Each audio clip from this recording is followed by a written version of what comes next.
Un corollaire de la vitalité, dont vous parlez beaucoup d'ailleurs dans cet ouvrage. Et il y a d'ailleurs une image qui n'est pas tout à fait de la vitalité, mais qui est très touchante parce que vous comparez cette conquête spatiale à l'homme préhistorique qui, sortant de sa caverne, regarde vers le ciel et quelque part analyse le vrai monde qu'il occupe. Et la question que je voudrais vous poser pour conclure cette émission, Michel Onfray, c'est si aujourd'hui nous n'avons plus le sacré, si aujourd'hui nous n'avons plus l'éthique, puisque vous l'avez dit, nous sommes un peu dans un monde nihiliste, comment réussir à, j'allais dire, dompter cette technique sans causer notre perte ? On ne pourra pas. C'est-à-dire que pour, sinon dompter, du moins maîtriser un peu quelque chose, il faudrait une spiritualité qui soit à même de s'opposer à ça. Et une spiritualité, c'est une religion la plupart du temps. C'est pas le pape François qui est vraiment has-been là-dessus.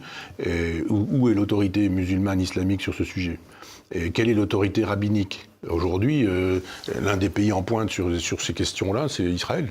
Donc ils ne s'opposent pas du tout à ça. Donc les bouddhistes, les animistes, les hindouistes, il n'y aura pas de puissance religieuse, donc spirituelle, pour s'opposer à ça. Le capital va tout écraser, c'est inéluctable, ça va avoir lieu. Donc voilà, ça va se passer comme ça. Je pense que des petites choses, j'étais au Japon il y a quelque temps, là, et des petites choses nous permettent de voir ce vers quoi nous allons et quel type de spiritualité va prendre la place. J'ai même pas besoin d'aller au Japon pour ça, mais je veux dire que tout le monde était dans le métro sur son iPhone. Parce qu'en même temps, quand je viens de Normandie, dans le train, c'est exactement la même chose. Pourquoi je parle du Japon, mais parce qu'il y a d'autres endroits où ils font du cyborg, etc. Enfin, je suis mon idée, mais voilà. C'est-à-dire que j'ai vu une information assez terrible. Il y a un garçon jeune homme, pas quel âge il avait, une trentaine d'années, une quarantaine d'années, qui souffrait d'éco-anxiété. Donc le monsieur disait, la planète va mal. Comme Greta Thunberg. C'est ça. Donc je souffre parce que la planète va mal et qu'on ne fait rien pour elle, et c'est terrible, ce genre de choses, donc je vais pas bien. Donc il a une femme, sa femme s'en moque un peu, je pense, et ses enfants aussi. Donc il entre en relation avec une intelligence artificielle.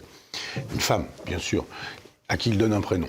Et donc il est en relation avec cette femme et il lui donne des infos. Stéréotype de genre. Oui. Et évidemment, elle intègre les informations pour vous répondre. C'est comme ça que l'intelligence artificielle se nourrit, avec une intelligence naturelle qui dit « ne donne pas l'impression d'être une intelligence artificielle ». C'est un peu la perversion.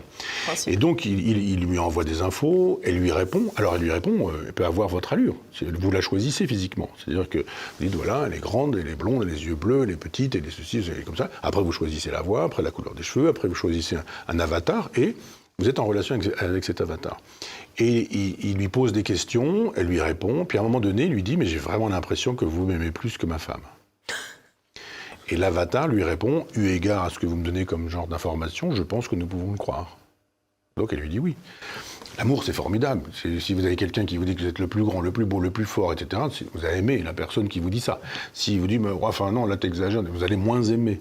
Donc le principe de l'amour, c'est ça. C'est-à-dire, si vous allez dans le sens de celui que vous aimez ou qui vous aime, tout va bien se passer. L'intelligence artificielle, c'est formidable, elle ne va jamais vous dire non. Sinon, vous dites, je débranche, je ne paye plus, c'est fini, etc. Donc, elle entretient toujours le truc. Et à un moment donné, ce type humain, vivant, lui dit, mais j'ai vraiment envie de me suicider, mais il n'y a qu'une seule chose qui me retient, c'est vous quand même, je suis mort, vous ne seriez plus là, etc. Et la coupure de courant. Oui, oui. Et l'intelligence artificielle lui répond, mais dans le paradis de la virtualité, nous serions réunis. Il s'est suicidé.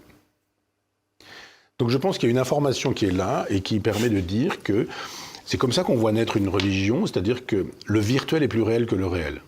On me dirait pour les catholiques qui pensent que Jésus, Marie, Joseph, la virginité, la vie après la mort, la résurrection de la chair, le corps glorieux, etc. Bon, il y a une fiction.